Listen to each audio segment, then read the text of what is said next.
함께 나눌 말씀 골로새서 1장 3절부터 8절의 말씀입니다. 골로새서 1장 3절에서 8절의 말씀 같이 읽습니다. 우리가 너희를 위하여 기도할 때마다 하나님 곧 우리 주 예수 그리스도의 아버지께 감사하노라. 이는 그리스도 예수 안에 너희의 믿음과 모든 성도에 대한 사랑을 들었으며 너희를 위하여 하늘에 쌓아둔 소망으로 말미암음이니 곧 너희가 전에 복음 진리의 말씀을 들은 것이라. 이 복음이 이미 너희에게 이르매 너희가 듣고 참으로 하나님의 은혜를 깨달은 날부터 너희 중에서와 같이 또한 온 천하에서도 열매를 맺어 자라는도다. 이와 같이 우리와 함께 종된 사랑하는 에바브라에게 너희가 배웠나니 그는 너희를 위한 그리스도의 신실한 일꾼이요 성령 안에서 너희 사랑을 우리에게 알린 자니라. 아멘. 오늘 찬양, 성가대 찬양 언제 다시 한번 들었으면 좋겠습니다. 개인적인 소망입니다. 이런 노래가 있습니다. 오렌지 향기는 바람에 날리고, 클래식인데요. 오늘 저 찬양의 그 묘한 독특한 음색들, 리듬들이 마치 소리로 들리는 게 아니라 향기가 이렇게, 천국 향기가 이렇게 퍼지는 것 같은 그런 느낌을 받았습니다. 한번 성가대원들 오렌지 향기는 바람에 날리고 다시 한번 들어보시고 그 느낌을 한번 제가 느꼈던 느낌을 한번 공감했으면 좋겠습니다. 미국 사람들은 흔히 하는 조크가 있습니다. 그 중에 우리에게도 잘 알려졌고 여러분도 아마 들으셨을 겁니다. 시골 쥐와 도시 고양이 그런 스토리입니다. 시골에 살고 있던 쥐 한 마리가 도시로 상경했습니다. 너무 먹고 살기가 힘들어서 생계 유지 차원에서 도시로 이주한 겁니다. 그런데 도착한 첫날 밤 문제가 발생했습니다. 도시의 뒷골목을 서성이던 고양이에게 이 얼빵빵 시골쥐가 발견된 겁니다. 마침 고양이도 먹을 것이 없어서 헤매던 차에 이 얼빵빵한 쥐를 보고서는 득달처럼 달려들었습니다. 살려고 시골쥐가 있는 힘을 다해서 도망을 쳤고 가까스로 몸을 피해서 쓰레기통 뒤에 있는 작은 구멍 안으로 숨었습니다. 숨을 죽인 채 고양이가 돌아갈 그때만 기다리고 있습니다. 이때 쓰는 문자가 쥐 죽은 듯하다. 그래서 이제 한 30분 정도 지났을 때 근데 이제 조용한 거예요. 근데 갑자기 고양이가 있던 그 방향에서 개 소리가 들리는 거예요. 그때 쥐가 아하 고양이가 자리를 떴구나. 왜냐하면 개하고 고양이는 서로 상극이고 고양이는 절대 개를 이길 수 없다는 사실을 알고 있기 때문에 그래서 안심하고 밖으로 나왔는데 뜻밖에도 고양이가 그 자리에 그대로 미소를 띠고 자기를 지그시 바라보고 있는 겁니다. 절지에 잡혀서 죽게 된 이 쥐가 마지막으로 물었습니다. 고양이에게. 내가 분명히 개 짖는 소리를 이쪽에서 들었는데 어떻게 당신이 그 자리에 있는 거냐? 그랬더니 고양이가 빙그레 웃으면서 대답합니다. 요새 같은 각박한 세상에 생존하려면 최소한 2개 국어는 구사할 수 있어야 한다. 재밌는 얘기이긴 하지만 각박한 현실 속에서 고양이도 먹고 살기 위해서 개소리를 내야 한다. 이게 왠지 남의 이야기로 들려지지 않더라 하는 겁니다. 오늘 우리 현실도 사실 그렇기 때문에 그렇습니다. 날씨로 말하면 우중충하고 또 시간으로 비유하자면 아주 캄캄한 새벽 미명 같은 그런 시간이라 할 수 있겠습니다. 솔직한 말로 답답할 때가 있다는 겁니다. 정치적으로도 좀 혼란스럽고 사회적으로도 불안하고 또 경제적으로도 아주 불투명한데 우리 손에 들려진 것은 적고 상황을 바꿀 수 있을 만한 지렛대는 적고 특별히 8월 전쟁설에 온 세계가 한반도를 집중하고 있는데 우리 대한민국 자신이 이 상황을 바꿀 수 있는 지렛대가 없다 하는 것이 답답하다 하는 겁니다. 아마 저만 느끼는 것이 아니라 여러분도 그럴 겁니다. 우리는 하도 북한의 이 폭탄 선언에 오랫동안 단련이 돼가지고 전 세계가 8월 전쟁설에 시달리고 미국이 긴장하고 그래도 우리는 그냥 그저 담력 그 자체로 지금 걸어가고 있습니다. 이런 건 또 그나마 또 경제 상황이라든지 여러 가지로 안정된 마음을 갖는 것은 다행이다 싶기도 하지만 또 한편에서는 안전 불감증 얘기도 나오는데 그것 또한 일리가 있습니다. 사실 훈련하고 해도 불안한 평온한 가운데서도 훈련도 해야 되거든요. 근데 훈련하면 한번 하면 이 경제 상황이 휘청거릴까 봐 두려워서 그런 것도 좀 못하고 있는 이런 상황이 좀 안타깝습니다. 더더군다나 이런 위기 상황이라면 위기 상황 속에서 최일선에서 나라를 지켜야 할 그런 군대가 참 너무 지나치게 모욕을 당하는 것 같아서 좀 안타깝습니다. 잠깐 지난번에 말씀을 드렸던 것 같은데 육군 대장 그것도 우리나라의 넘버 2, 넘버 3 중에 하나인데 우리나라 기갑사단 기갑부대의 운용을 하는 데 있어서 그분이 최고 전략가라고 합니다. 여러분 최근에 뉴스에 오르내리니까 잘 아실 겁니다. 그분이 또 그분 아내가 갑질을 너무 심하게 하셔가지고 또 그래서 군 개혁의 빌미가 되고 어쨌든 개혁이라는 단어는 참 좋은 거지만은 육군의 대장 그러니까 한평생을 조국을 위해서 목숨을 던지겠노라 충성하겠노라 한 그 장군이 너나 나나 할 것 없이 그냥 마구잡이로 모든 것을 나쁜 사람인 것처럼 몰아가는 것. 이 상황은 매우 안타깝습니다. 이런 걸 계기로 많은 것이 고쳐지기도 하리라고 기대를 합니다만은 그러나 너무 지나치다 하는 생각을 하게 됩니다. 사실은 잘못이 드러났을 때라도 적어도 평생을 나라를 위해서 조국을 위해서 자신을 헌신했던 사람이라면 이 위기 상황에서 전쟁터에서 죽도록 만들어줘야 하는데 그냥 돌팔매질 그냥 말로 때려잡는 식으로 모욕을 당하면서 사라져야 한다는 것이 너무 안타깝다 하는 겁니다. 사실은 그분은 전 개인적으로 관계는 없습니다. 그러나 그분이 크리스찬이라는 것은 또 압니다. 군 복음화의 일선에서 큰 역할을 감당했던 것도 압니다. 그런데 그리스도인이 저럴 수가 있는가 하는 대상이 된 것도 참담하기 그지없고 한편 함께 부끄럽기도 하고 그렇지만 우리가 냉정하게 한번 생각해 봐야 될 게 있습니다. 우리 한국 사람들은 너무 대세 신드롬에 빠지는 것 같습니다. 뭔가 가시거리 하나 올라오면 모두가 달려드는 겁니다. 정신 차릴 수 없이 정치, 언론, 그 다음에 심지어 청소년들까지도 아이들까지도 모두가 돌을 던지는 모두가 집중하는 겁니다. 매우 위험한 증상들이 한국에 있다는 사실을 발견합니다. 연예인 한 사람 죽이는 거 순식간입니다. 자살로 몰아가게 만드는 겁니다. 그분도 오죽하면 그 일이 나오자마자 대장직을 내놨지 않습니까? 그런데 명예롭게 돌아갈 수 있도록 좀 해줘야 될 텐데 그거마저도 용납을 안 하는 그런 세상이 됐다는 것이 너무 안타깝다 이 말이죠. 이걸 정치로 듣지 않았으면 좋겠습니다. 우리의 자존심을 얘기하는 겁니다. 특히 그리스도인의 자존심은 우리가 냉정하게 볼 수 있어야 합니다. 공과라는 말을 요즘 많이 하죠. 과를 말하기 전에 공도 생각하라. 공을 말하면서도 과도 살필 줄 알아야 된다. 이게 참 중요한 말이지 않습니까? 그런데 몰려가 버린다는 겁니다. 모두가 때려잡는 데는 몰려간다는 사실입니다. 언론도 하나같이 그렇게 몰려갑니다. 과거에는 한마디도 못했던 사람들이 그냥 나와서 그냥 아무렇게나 저런 수준의 학문을 가진 분이 이런 가십거리를 저렇게 얘기할까? 저런 얘기까지 해야 할까? 학자가. 그럴 만큼 안타까운.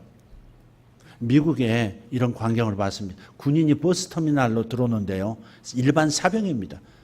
사병이 버스터미널로 들어서니까 거기 앉아있던 사람들이 아줌마, 아저씨, 애, 어른 할 것 없이, 노인 할 것 없이 벌떡 일어나는 겁니다. 다 일어나서 자리를 양보하는 거예요. 그 젊은 군인에게 노인이 양보를 하는 겁니다. 그러면서 뭐라고 이구동성으로 말하느냐? 땡큐, 땡큐. 우리를 대신해서 나라의 명예를 위해서, 우리 생명을 위해서 당신들이 목숨을 걸고 지켜주고 있으니 너무 고맙다는 거예요. 군인들을 그렇게 우대하는, 군인들의 존재, 그들의 희생을 그렇게 알아주는 문화가 너무 부러운 겁니다, 이게. 그런데 평생을 장군으로서 국가에 헌신한 그런 사람을, 그런 문제로 인해서 아직 범법 사실이 분명하게 법정에서 드러난 상태도 아님에도 불구하고 그냥 언론에서 죽이고 그냥 전부 달려들어서 돌 하나씩은 던지는 이런 상황. 전쟁터에서 죽게 만들어야 합니다. 왜 그런 걸로 죽게 만드는 겁니까? 그런 사람을. 그러니까 우리가 들어도 본인 얘기를 들으면 다른 얘기가 나올 수 있다는 걸 항상 생각해야 합니다. 근데 다른 얘기가 있을 수 있다는 걸 생각 안 한 채 그냥 같이 돌을 뜨는 겁니다. 이것은 누구나 마찬가지입니다. 그래서 그런 점이 안타깝다. 이 엄중한 시기에, 이 위기라고 할 수 있는 시기에 그렇게 최고 사령관을 그렇게 죽였어야 되겠는가. 자, 개인에게는 엄청난 시련이고 그걸 통해서 그분들이 성장하고 돌이키고 회개하는 역사도 있으리라고 믿습니다만은 상명하복에 훈련을 시켜야 할 곳이죠. 대장이면 거기서 엄청난 일, 제가 대사관에 가서 몇 번 묵은 적이 있습니다. 거기는요, 요리사가 대기하고 있어야 합니다. 계속해서 손님들을 맞이해야 되고, 그래서 그런 정도 위치에 있으면은 많은 사람이 필요한 겁니다. 민간인을 아줌마들을 쓸 수가 없습니다. 왜? 대장의 비밀은 국가 전체에 큰 영향을 끼치기 때문에 민간인을 절대 고용할 수가 없습니다. 그래서 사병들을 데려오는 겁니다. 그래도 군인입니다. 훈련시켜야 합니다. 상명하복이 돼야 합니다. 그런데 그런 훈련마다 시킬 수 없도록 이제는 만들어가고 있는 것은 이건 군대를 죽이는 일입니다. 대장을 죽이는 게 아니라 군대 자체의 모든 위계 질서를 죽이는 겁니다.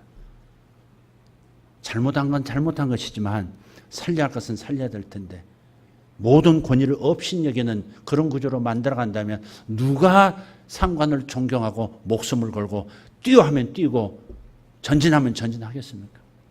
이 점은 꼭 얘기하고 싶습니다. 우리 잘 듣고 바로 판단하고 바로 비난하지 맙시다. 대세 신드롬, 대세 증후군에 빠져서는 안 됩니다. 좀 말이 길었습니다. 서론인데 바로 결론 나올 것 같죠? 아닙니다. 어두운 혼돈의 그림자가 있습니다. 이 혼돈의 밤을 뚫고 우리에게 새 축복의 아침을 향해 나아가려면 무엇이 필요할까? 특별히 오늘, 내일, 모레가 우리 광복절이고 또 건국절입니다. 근데 제가 건국절이나 광복절에 대한 메시지를 하려고 하는 것이 아니라 이제는 새로운 비전을 향해서 미셔너리로서 앞으로 나아가야 하는 것이죠. 그런 차원에서 우리에게 바른 삶의 길로 안내할 나침반 필요하다는 말씀을 여러분과 제가 나누고 싶어서 이 얘기를 꺼낸 겁니다. 정확하고 진실한 삶의 지침서가 우리에게 있어야 합니다. 항해하는 배가 방향을 잃지 않으려면 나침반이 필수품인 것처럼 인생의 방향을 하나님께 맞추려면 반드시 영적 나침반이 있어야 합니다. 여러분은 그리고 저는 인생 바른 방향으로 달려가고 있는지 질문해야 합니다. 하나님의 목적을 향해서 바르게 나아가려면 무엇이 필요할까? 인생 나침반 우리에게 어떤 모습으로 나타나야 할까? 오늘 본문을 자세히 보면 그에 대한 답이 여기 나타나 있습니다.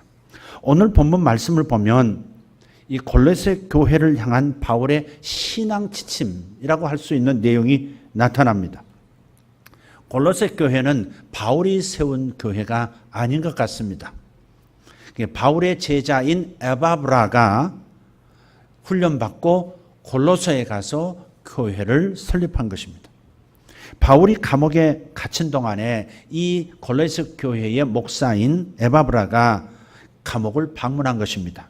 그리고 바울과 에바브라가 대화하던 중에 골로새 교회가 영적인 혼란에 빠졌다는 사실을 듣고 사도 바울이 이 세상 철학과 거짓 사상들이 골로새 성도들의 마음을 뺏었다는 이 사실이 너무 안타까워서 이 골로새서를 쓴 것입니다.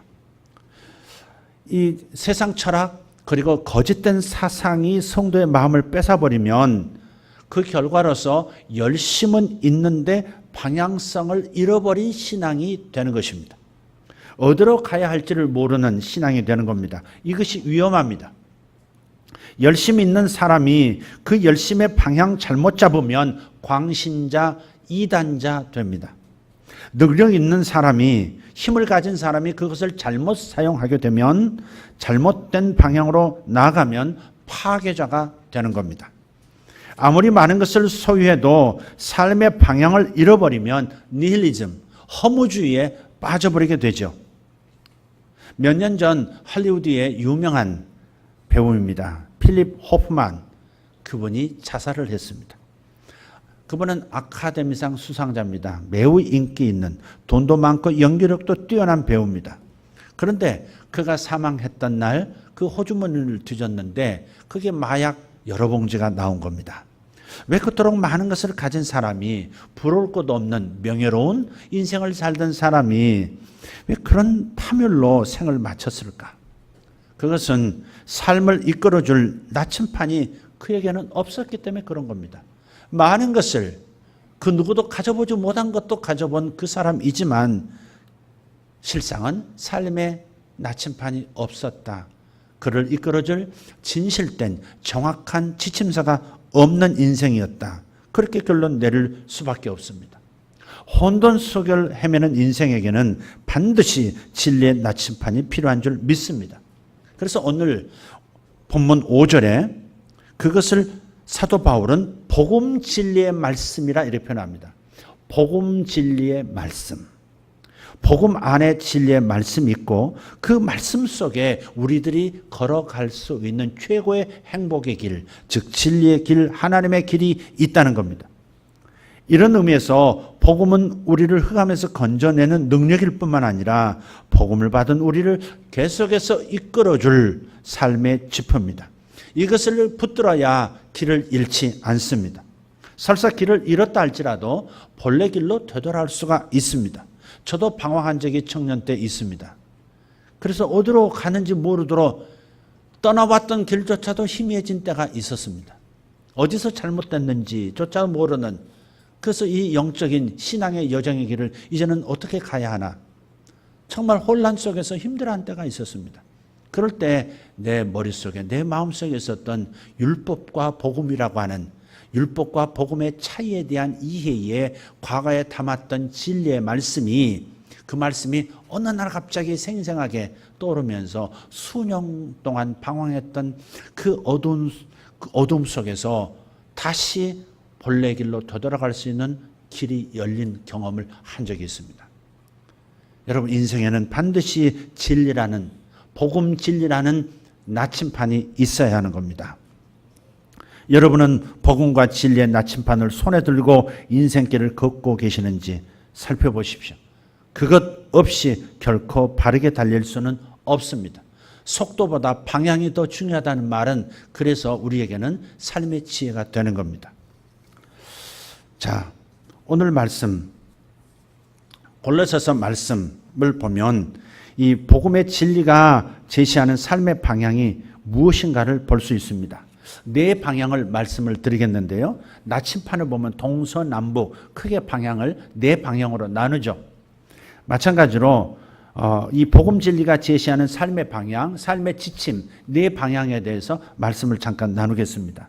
첫째로는 내적 방향입니다. 안으로 향하는 방향, 밖으로가 아니라 안으로 향하는 방향. 이 방향성이 있어야 합니다. 이것은 믿음의 방향입니다. 오늘 본문을 잘 읽어보시면 믿음, 소망, 사랑 이 세 단어가 나올 겁니다.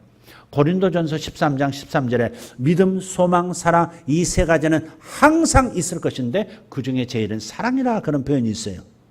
이것은 믿음, 소망, 사랑 이 세 가지는 신앙인에게는 반드시 있어야만 한다 그런 뜻이에요. 그런데 요 짧은 본문 속에 믿음, 소망, 사랑이 나와요. 그 첫 번째 안으로 향하는 길이 바로 믿음의 방향입니다.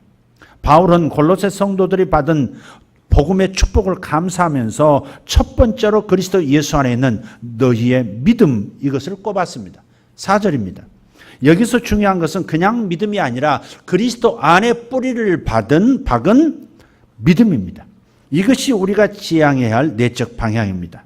이것이 분명해야 무슨 일을 당해도 흔들리지 않습니다. 그리스도에게 내 마음의 초점이 맞춰져 있기 때문에 그렇습니다. 어려움이 닥치면 자기 개발을 강조하는 사람들은 내 자신에게 있는 가능성을 돌아보라, 너 자신을 개발하라 이렇게 충고합니다. 심리학자들은 문제가 생기면 자신의 내면을 들어보고 내면과 조율하라고 이렇게 권면합니다. 그러나 그런 것들은 세상적인 방법들은 문제 해결의 진정한 길이 아닙니다. 그리스도를 바라보아야 합니다. 그때 참된 길이 보이고 진정한 가능성의 문이 열리는 줄 믿습니다. 무슨 일을 당할 때라도 내 안에 계신 그리스도를 지향하면 절대 흔들리지 않습니다. 길을 되찾습니다. 저 위에 계신 하나님이 아니라 내 안에 들어와 계신 하나님을 찾는 겁니다. 주님은 말씀하셨습니다. 너희는 성전이고 내가 너희를 집삼고 너희와 함께 너희 안에서 내가 너희를 통해서 내가 살아가고 있다. 사도 바울도 나는 죽고 그리스도가 내 안에서 나를 통해서 살고 계신다라고 선언했습니다. 그래서 우리는 하나님을 찾되 내 안에 계신 하나님을 찾아야 하는 겁니다. 여러분 전철 탔을 때나 버스 탈 때 저에게는 너무 부럽습니다. 가끔 그렇게 해보고 싶습니다. 왜냐하면 전철 탈 때 또 버스 탈 때 복잡할 때 오히려 영혼의 골방 안에 들어가는 경험을 저는 많이 했기 때문에 그렇습니다. 복잡할 때 시끄러울 때 산만할 때 오히려 전철 안에서 자리 잡고 눈을 감습니다. 그리고 내 안에 계신 주님을 찾습니다. 주님, 주님, 주님. 그렇게 찾다 보면 1분이 지나고 2분이 지난 동안에 주님이 단둘이서 만나주시는 그런 체험을 주십니다. 영혼은 고요해지고 바깥의 소음은 더 이상 들리지 않고 정말 골방에 들어간 것처럼 내 마음의 골방 안에서 주님을 경험하는 겁니다. 내 영혼은 즉시 평안해지고 내 속에서 알 수 없는 기쁨과 평안이 솟아오릅니다. 그리고 내가 무엇이 잘못됐는지, 어디서 불안이 오는 건지, 왜 이런 두려움이 오는 건지, 위에 이 미묘한 가라앉음의 느낌이 오는 건지 원인들도 하나님께서 이렇게 알게 해주십니다. 그럼 그걸 정리하죠. 그럼 평온이 찾아오고 거기에 기쁨이 샘이 터뜨려지고 그리고 다시 일어서서 내릴 때에는 전혀 다른 사람이 되어서 돌파가 이루어지도록 만들어주는 겁니다. 여러분 안으로 들어가셔야 합니다. 안으로 들어가셔야 합니다. 여러분 영혼이 지성소입니다. 하나님을 만나려고 바깥을 지향하지 마시고 1차적 성소는 바로 여러분 안에 있습니다. 하나님은 여러분 안에서 여러분을 기다리고 계시니까 안을 향하는 믿음의 사람들 되기를 바랍니다. 그리스도는 내 안에서 나를 통해서 온 우주를 통치하기를 원하신다는 사실, 이 그림을 놓치지 말기를 예수 이름으로 부탁합니다. 할렐루야. 얼마 전에 제가 기도 사역을 하는데 외부에서 오신 분들을 몇 분씩 만납니다. 목요일에 주로 만나는데요. 오후에 한 분이 다음 순서 가서 제 방으로 들어오셨어요. 저보다 나이가 한 두셋 정도 아래 돼 보이시는 권사님이셨어요. 사역 요청서를 이렇게 보니까 아무개 교회 아무개 권사님이시더라고요.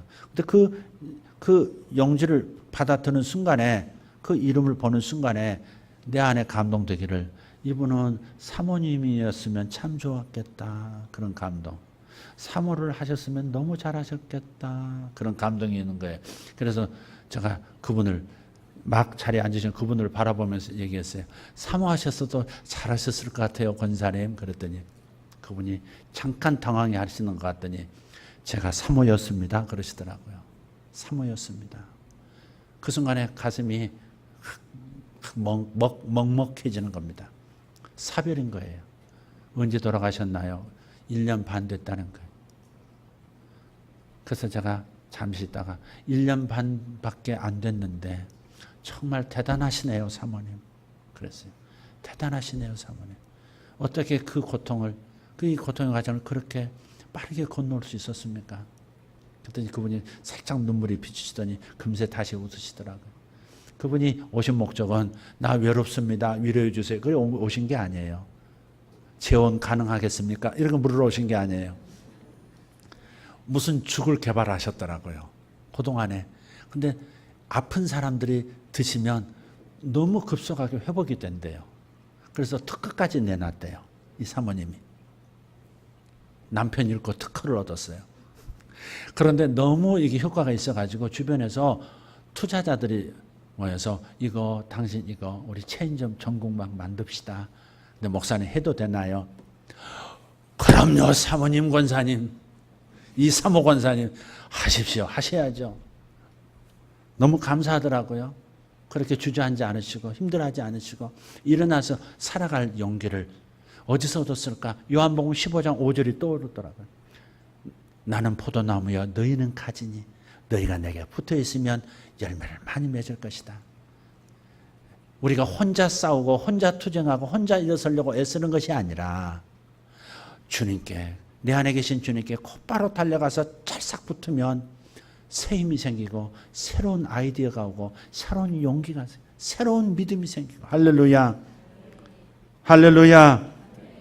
가지는 무능하지만 아무것도 할 수 없지만 나무이신 그리스도를 붙들면 다시 일어날 수 있는 줄 믿습니다. 안으로 향하는 방향이 첫 번째입니다. 두 번째, 옆을 향한 방향입니다. 이 횡적 관계이죠. 그것이 가리키는 방향, 그것의 동력은 사랑입니다. 믿음 다음에 사랑입니다. 4절에서 사도 바울은 복음이 담고 있는 그 횡적 요소를 강조하고 있습니다. 그것은 모든 성도에 대한 사랑이라는 겁니다. 복음은 우리를 향한 하나님의 사랑을 담고 있습니다. 그것이 십자가입니다. 여러분 십자가에 자주 나가시나요? 십자가 묵상을 자주 하시나요? 캐톨릭은 아예 십자가에 예수님을 그냥 달아놓은 그 성상으로 인도합니다. 그래서 십자가 묵상을 많이 해요. 한편은 부럽습니다. 그러나 한편은 그것이 자칫 잘못하면 우상 자체가 되기 때문에 내 안에 살아계신 그리스도를 보지 못하고 저 달려있는 예수상에 집중할 수 있기 때문에 그냥 십자가 형상만 넣는 겁니다. 그러나 어쨌든 우리는 시간과 공간을 초월해서 우리의 거룩한 상상력을 사용해서 그냥 2000년이라는 기간을 훌쩍 뛰어넘어 이스라엘로 갈 수 있습니다. 그리고 골고다 산상에 올라갈 수 있고 그 근처에서 울고 있는 여인들의 소리를 들으면서 지금 나를 위해서 십자가에서 피를 철철 흘리시고 죽어가시는 예수 그리스도를 만날 수 있습니다.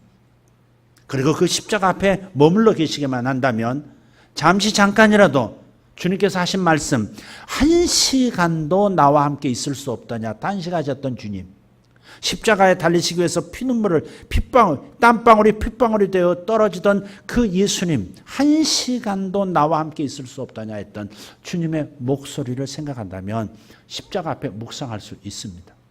그러고 나면 무조건적인 하나님의 사랑이 내 마음에 느껴지기 시작합니다.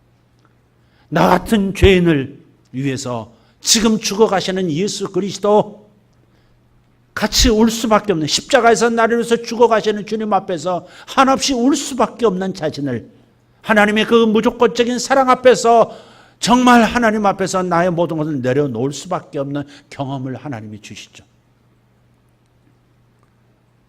조건 없이 나를 사랑해 주신 그 사랑으로 내가 채워주고 나면, 그러면 내게 채워진 이 사랑을 나도, 예수께서 나를 사랑하신 것처럼 나도 누군가를 사랑해야 되지 않느냐 하는 사랑의 출로를 찾기 시작합니다. 그래서 그날 하루도 누구를 사랑할까, 어떻게 사랑할까, 어떻게 섬길까가 떠오르게 되는 거죠. 우리가 사랑 없는 사람이라고 하는 소리를, 그리고 손가락질을 듣는 이유, 기독교인들이 사랑이 없다라는 소리 듣는 이유는 우리가 십자가 앞에서 나를 사랑하신 그분의 무조건적인 그 조건 없는 사랑 앞에, 그 큰 사랑 앞에 내가 머물지 않기 때문에 다른 사람을 사랑할 힘이 없다는 거죠. 자기를 자책할 문제가 아니라 십자가 앞에 나가지 않는 자신을 자책해야 하는 거예요. 사랑하지 못하는 자신을 나무랄 게 아니라 하나님 앞에 십자가 앞에 나가 머물러 있지 않는 자신을 체크해야 한다. 단지 내가 사랑을 행하지 못하고 사랑 없는 사람인 것을 후회하는 수준으로 끝내지 말고 십자가 앞으로 회개해서 십자가 앞으로 방향을 돌이켜서 나를 위해서 지금 죽어가고 계시는 예수를 볼 때 나는 살아나죠. 그럼 다른 사람 살릴 힘이 생기는 줄 믿습니다. 진짜 사랑은 이런 사랑이죠. 하나님이 내게 주신 사랑을 깨달을 때 남을 사랑할 수 있는 사랑.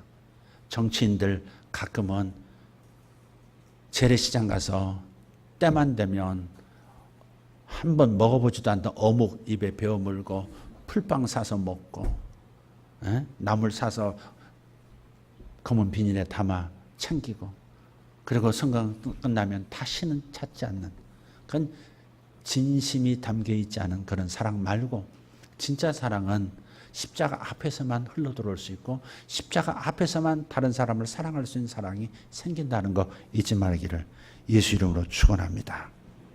몇 년 전 신문에 이런 얘기가 있었습니다. 진정한 구원투수 제목입니다. 뉴욕 양키스 투수였던 팀 버커라는 사람에 대한 얘기입니다. 8년간 이 메이저리그에서 뛰었던 선수인데 어느 날 갑자기 은퇴를 선언한 겁니다. 지금 몸을 다쳐서도 아니고 성적이 나빠서도 아니고 그래서 마이너리그로 퇴출당하는 그런 상황도 아닌데 그런데 은퇴를 갑자기 한 겁니다. 나중에 인터뷰를 하면서 알고 보니까 자녀 양육에 집중하기 위해서 은퇴한다는 겁니다. 잘 나가고 있을 때 어마어마한 돈을 계속 벌어들일 수 있을 때 그런데 은퇴한 거예요. 이런 사람들은 1년에 수십억 수백억도 벌잖아요. 근데 은퇴를 한 거예요. 자녀 양육이란 거예요. 진짜 놀란 것은 그가 말하는 자녀가 전부 입양한 자녀라는 거예요. 4자녀인데 전부 입양했어요. 한국 아이, 대한민국 아이 2, 과테말라 아이 1, 베트남 아이 1, 4명의 입양 아이들이 걔들을 제대로 아내와 함께 양육하기 위해서 근데 더 놀라운 것은 그 4명의 아이가 다 장애인이 장애 아들만 데려다가 자녀 삼은 거예요. 어떻게 이런 아이들을 위해서 자신의 커리어를 접을 수 있느냐 그런 질문에 그가 이렇게 대답합니다. 저는 더 이상 돈을 벌기 위한 구원투수 되고 싶지 않습니다. 생명을 위한 구원투수가 되고 싶습니다. 이것이 주님의 사랑을 내게 보여주신 십자가의 사랑을 보여줄 수 있는 이 하나님의 사랑을 보여줄 수 있는 최소한의 몸짓이기 때문에 그렇습니다. 우리도 이런 내 삶 속에 이런 몸짓이 있는지 살펴봅시다. 내가 직접 나가서 가난한 사람 돌보지 않는다 할지라도 내가 직접 나가서 가난한 지역에 선교사로 일하지 않는다 할지라도 우리는 어떤 통로를 통해서도 우리는 가난한 사람을 만질 수 있고 복음을 접하지 못한 영혼들을 만질 수 있습니다. 이번에 왔던 청년 필리핀 신학생들 사실은 전도사 2사람도 사는 게 아닙니다. 우리 수준의 그 계집입니다. 아주 저성한 편인데 사실 계집이 옆에 붙고 닭장이 옆에 붙어 있고 그 똥물이 줄줄 흐르는 그런 옛날 전쟁이 막 끝나고 우리나라 전쟁 막 청계천변에 판자촌들 더덕더덕 붙어 있고 판잣집 조그만 거 하나에 거적대기 중간에 딱 걸치고 2집으로 나눠서 사는 껴앉은 그런 수준의 정말 절박한 수준의 가난한 지역에 복음이 전파돼가지고 필리핀 말이 필리핀 중앙이지 가난 중앙교회입니다. 그래서 그 현장을 보지 못한 분들 이번에 가신 분들도 그들이 사는 집은 들어가 보지 못했어요. 저는 들어가 봤거든요. 도저히 사람이 여기서 잘 수 있다고 여기서 애들이 길로 양육받고 있다는 상상할 수 없는 그런데 저들에게 복음이 들어가니까 영혼을 사랑하고 하나님을 사랑하고 그렇게 교회를 개척하고 몸부림하는 겁니다. 그게 오히려 가난했기 때문에 더 절박한 심정으로 주님의 사랑을 느꼈는지도 모르겠어요. 그러나 저들은 행복에 겨워서 복음을 전하지만 가난 자체가 고통이 아니라고 너무 행복하다고 하면서 전하지만 우리 입장에서는 너무나 우리가 죄스러운 겁니다. 그래서 저들과 삶을 나누지 않으면 안 되는 거고 우리가 물붓듯이 쏟아붓는 사랑을 보여주지는 못하지만 그러나 최선을 다해서 교회적으로도 개인적으로도 우리는 그들에게 그 가난한 사람을 물질로 만지고 기도로 만지고 있는 겁니다. 주님께서 기억하시리라고 저는 믿습니다. 그 청년 와서 간증하잖아요. 부모가 이혼을 해서 아내가 떠났다고 어머니가 떠났다고 근데 아버지가 또 새 아줌마 데려와서 엄마라고 부르면서 있는데 도저히 같이 살 수 없어서 집을 나왔다고. 근데 다시 그 또 헤어지고 그래서 엄마가 오셨다고. 근데 엄마가 다시 또 헤어졌다고. 그래서 그때부터 정신적인 방황을 하면서 그냥 술 마시죠. 다음에 하루도 빠지지 않고 담배 피우고 술 마시고 마약 얘기는 안 하더라고. 그래서 개인적으로 우리 최홍호 장로님이 중국집에서 대접할 때 물었어요. 마약 했냐? 마약은 안 해봤냐? 그랬더니 마리아나 피웠다고. 그럼 마리아나 이 마약을 하면 기분이 어떠냐고 궁금해 죽겠다고 그랬어요. 그랬더니 담대해진대요. 담대해진대. 오 담대해진대. 그래서 저도 경험을 해보고 싶다고 그랬더니 웃더라고요. 안 된다고 목사님 안 된다. 네, 이런 그런 호기심이 우리 청년 때 있잖아요. 그게 뭐길래 도대체 저러나. 근데 그 호기심 한 번에 딱 하는 순간에 이제 넘어가는 거죠. 이제 그때부터는 그 황홀하니까 담대해지고 소극적인 사람이 담대해지고 이러니까 우리도 마약 풀고 전도시키고 그러면 잘하기도 할 것도 같기도 한데 어쨌든 간에 여러분 그런 정말 내려앉은 삶, 소망이 없는 삶을 사는 이런 삶을 만져주면서 작은 물질을 가지고 사람을 변화시킬 수 있는 돈이 사람을 변화시키는 건 아니지만 그 사랑이 그리스도를 만날 수 있는 통로가 되기는 하지 않느냐 하는 거죠. 그래서 우리의 삶의 방향, 인생이 잘 나가고 있고 제대로 가고 있다고 하는 증표는 바로 옆을 향해서 사랑이 흐르고 있느냐 하는 겁니다. 옆으로 사랑이 흐르기 전에 위로부터 내게 흐르는 사랑이 매우 중요한 거지만 이것 없이는 이게 안 되지만 어쨌든 우리의 삶의 지표는 행동입니다. 너는 믿음이 있노라고 행함이 없는데 나는 행함은 있고 나는 행함으로 믿음을 보이노라. 너도 행함을 가지고 내 믿음을 보이라. 그렇게 얘기하는 야고보 사도의 말을 들어야 합니다. 그래서 어떤 쪽을 향하든 우리가 생명을 위한 구원투수 같은 그런 삶을 살아야 정상적인 삶, 북극성을 보고 방향을 잃지 않는 인생 된다. 동의하시면 아멘 합시다. 여러분 노력은 해야 되지 않겠습니까? 여러분이 모르는 사이에 여러분이 하나하나 다 모르는 사이에 여러분이 하신 헌금들이 주로 그런 가난한 사람들에게 복음을 위해서 쓰여지기도 한다는 거. 이거 기뻐했으면 좋겠습니다. 옛날에 다른 쪽에서 어떤 분은 그러더라고요. 그런 돈을 줄 거라면 그런 건물 뭐 준비하고 하는데 우리 돈을 그렇게 주면 우리 이름으로 해야 되지 않겠느냐. 그런 분을 봤어요. 그건 아니죠. 무조건적인 사랑 받았으면서 그거 우리가 지어주고 우리가 도와주고 있는 거니까 그거 우리 이름으로. 그거는 웃기는 소리죠. 그거 굉장히 악한 생각입니다. 있을 수 없는 생각입니다. 그래서 우리가 무조건적인 사랑을 받았으니까 무조건적인 사랑으로 나가야 할 줄 믿습니다. 제 설교 들리시나요 지금? 지쳐서 들으시는 건지 지금 몰입하시는 잘 모르겠는데 봐서 하나는 더 하겠습니다. 소주제 하나는 더 하고 마지막까지 해야 되는데 주여. 이제 셋째로 이번 방향은 위를 향한 방향입니다. 첫째는 믿음의 방향 안으로. 두 번째는 사랑의 방향 옆으로. 세 번째는 위를 향한 방향. 뭘까요? 소망입니다. 소망. 이 하늘을 향한 방향은 소망입니다. 5절에서 바울은 이것을 너희를 위하여 하늘에다 쌓아둔 소망이라 했습니다. 이 하늘나라에는 우리를 위해서 하나님께서 쌓아두신 소망스러운 축복들이 있습니다. 복들이 있습니다. 믿습니까? 우리는 땅의 복을 지향하는 성향이 있습니다. 몸을 가졌기 때문에. 땅에서 집도 좋아져야 하고 차도 좋아져야 하고 잔고도 늘어야 하고 그래야 불안이 없어지고 그래야 두려움도 없고 그래야 자식들도 잘 기르고 자식들이 더 잘 되고 자꾸 이런 땅의 복에 집중하는 경향이 있습니다. 그러나 땅의 것을 소망 삼으라고 말씀하지 않습니다. 이것도 복이지만 첫째는 영혼의 복입니다. 영혼의 때, 즉 몸을 벗고 영혼의 세계로 들어가서 거기서 하나님께서 나를 위하여 쌓아두신 그 소망스러운 영역을 우리가 소망해야 참된 소망이 되는 것이죠. 내 영혼이 잘됨 같이 두 번째, 범사에 잘되고 강건하기를 간구하노라 그랬어요. 이것도 축복도 순서가 있는 거예요. 가장 중요한 것이 있어야 돼요.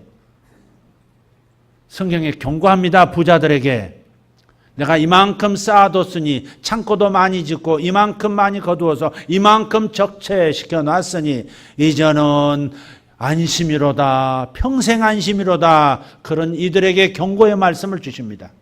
내 영혼을 오늘 내가 찾으리니 네가 쌓아둔 것이 누구의 것이 되겠느냐. 내가 내 영혼을 오늘 소환하리니 내가 지금 쌓아두고 안심됐다 하는 것은 누구의 소유가 되겠느냐.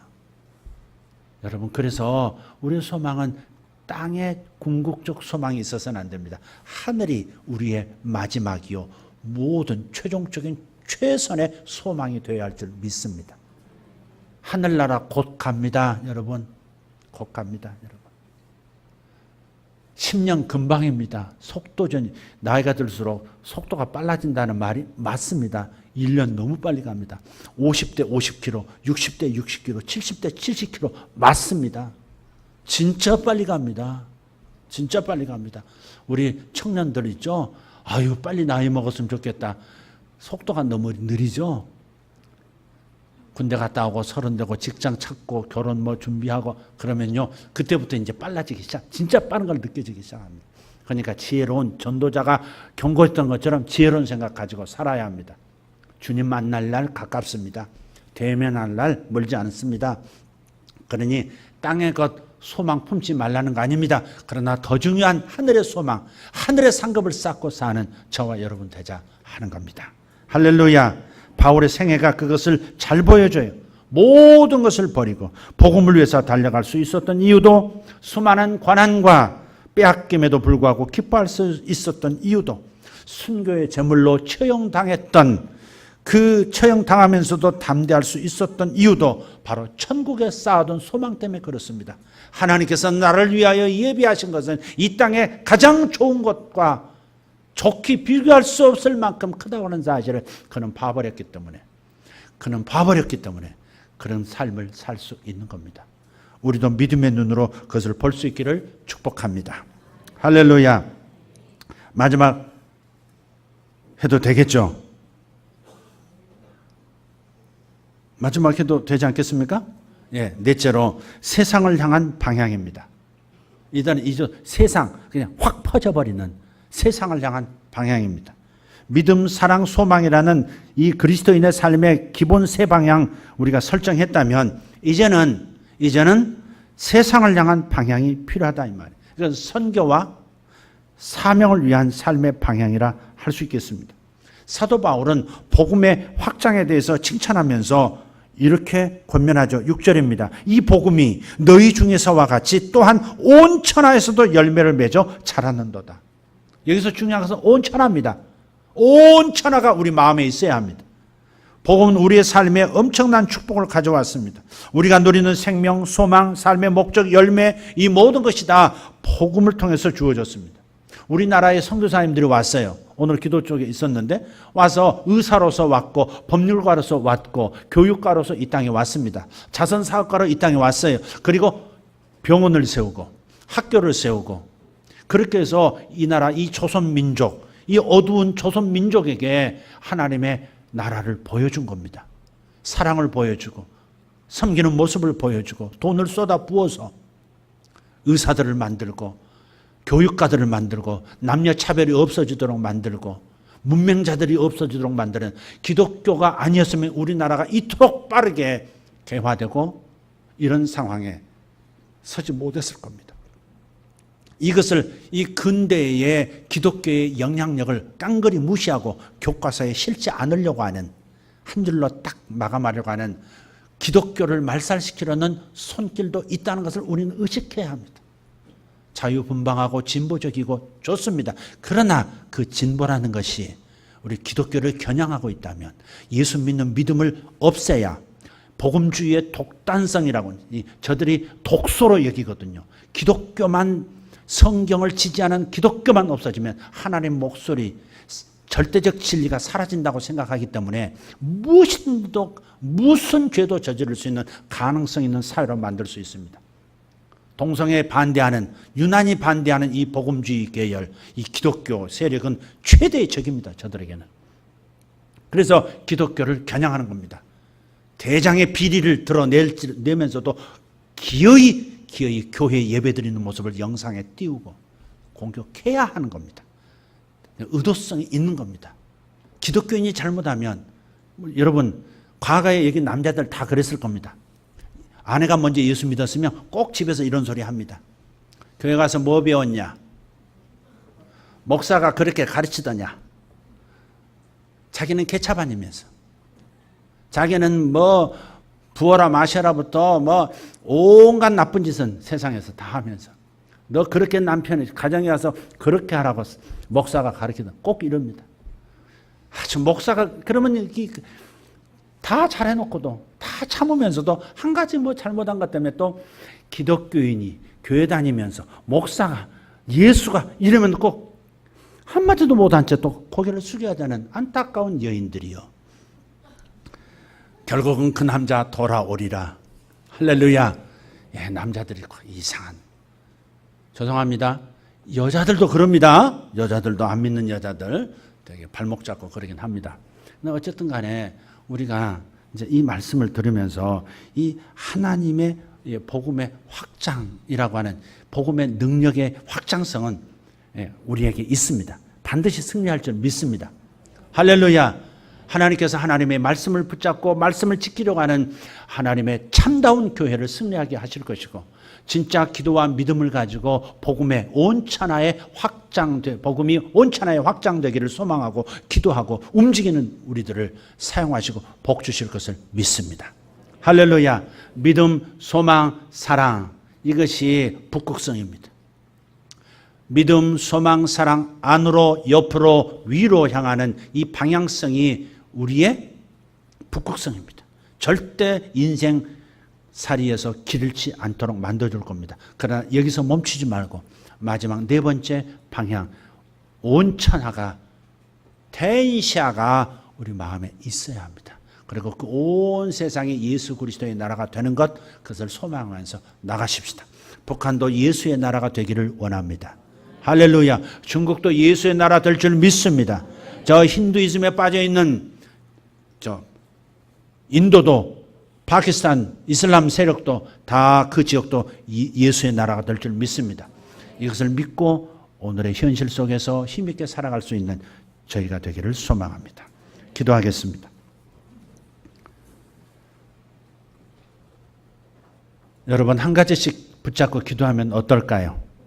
안으로 내 안에 계신 그리스도를 향하겠습니다 하는 믿음의 방향성을 붙잡고 기도하실 분은 기도하십시오. 위로 소망, 하늘에 쌓은 소망이 더 큰 소망이야. 하늘의 상급이 더 큰 거야. 땅에 쌓는 것이 전부가 아니야. 더 큰 축복이 하늘에 있어. 영원 세계에 있어. 이걸 붙잡고 기도하실 분 기도하십시오. 주님의 십자가 앞으로 나아가셔서 나를 위해서 죽어주시는 그 무조건적인 사랑 앞에 눈물을 흘리고 그리고 옆으로 사랑을 보여주는 사랑의 사도가 되기로 결정하는 분들 그 기도하시면 좋겠습니다. 여러분 어떤 분은 온 천하를 가슴에 품고 복음의 확산 하나님 나라의 확대 이것을 기도하셔도 좋겠습니다. 우리 한번 잠깐 2, 3분 동안 기도했으면 좋겠습니다. 여러분 선교지를 축복하실 분 선교지를 축복하셔도 괜찮고 여러분 사랑의 대상을 향해서 기도하시는 분들 기도하셔도 좋겠고 내적인 믿음을 키워나가실 분 하늘의 소망으로 주소 이전하실 분 이전하시고 기도하셨으면 좋겠습니다. 통성으로 기도합니다. 주여 감사합니다. 영원하신 우리 하나님 우리를 불러주시고 오늘 우리로 하여금 하나님의 말씀, 인생의 참된 지침을 듣게 하시니 감사합니다. 내가 살아가는 방향, 아버지 제대로 된 방향인지 살펴볼 수 있는 기회 주셔서 감사합니다. 주여 한번 부르고 기도하겠습니다. 주여, 할렐루야. 우리 아버지 감사합니다. 아버지 감사합니다. 저들을 축복합니다. 아버지 하나님, 저와 함께 저들이 믿음을 가지고 전진하게 하시옵소서. 아버지, 내 안에 계신 주님을 꼭 붙들게 하시고 오직 주님에게 붙어 살게 해 주시옵소서. 아버지, 주님에게 붙어 주님의 능력으로 살게 하시고 모든 위기를 주님으로 인하여 돌파할 수 있도록 도와주시옵소서. 하나님, 저들이 옆으로, 하나님의 옆으로 아버지 방향을 분명하게 궤도수정하게 도와주시옵소서. 나에게 머무르지 않게 해주시옵소서. 주님 주신 사랑, 십자가의 사랑 깨닫고 주님의 십자가의 사랑을 묵상하고 아버지 하나님, 그 사랑을 주변에 나누는 아버지, 세상의 어두운 곳과 낮은 곳을 향해서 흐르게 만드는 우리가 되어지기를 원합니다. 아버지 하나님의 이 인생 지침서를 제대로 보게 해 주시옵소서. 아버지 하나님 감사합니다. 아버지, 우리 예수세계교회 사랑하는 성도들과 우리 모든 사역자들, 아버지 하나님 종을 붙들어 주시옵소서. 아버지, 하늘의 소망을 쌓고 살게 해 주시옵소서. 아버지, 이렇게 말하고 땅에 소망 두고 사는 아버지 인간의 연약성을 주여 아버지 날마다 깨닫고 책망해 주시옵소서. 하늘의 소망을 두고 하늘에 쌓는 우리가 되어지게 해 주시옵소서. 주님, 이것이 최종적인 소망이요, 이것이 영원한 소망이요, 이것이 참된 소망인 것을 깨달으며 살게 도와주시옵소서. 주님 감사합니다. 주님 감사합니다. 역사하여 주시옵소서. 믿음의 방향, 사랑의 방향, 소망의 방향, 아버지 하나님, 이 북극성을 놓치지 않는 항해, 아버지 항해사들 되게 하여 주시옵소서. 아버지 하나님, 온천하가 마음에 있게 도와주시옵소서. 내게 임하신 이 복음의 역사, 아버지 하나님, 세상 곳곳에서 다시 피어날 수 있도록 아버지, 내가 씨앗되게 도와주시옵소서. 우리의 시간이 씨앗되게 하시고 우리의 기도가 씨앗되게 하시고 우리의 물질의 시간 씨앗되어서 아버지 하나님, 온 세계에서, 온 천하에서 복음의 열매가 맺히는 역사를 보게 하여 주시옵소서. 아버지 하나님, 필리핀에서 복음의 역사가 일어나게 하시고 태국에서 복음의 확장이 일어나게 하여 주시옵소서.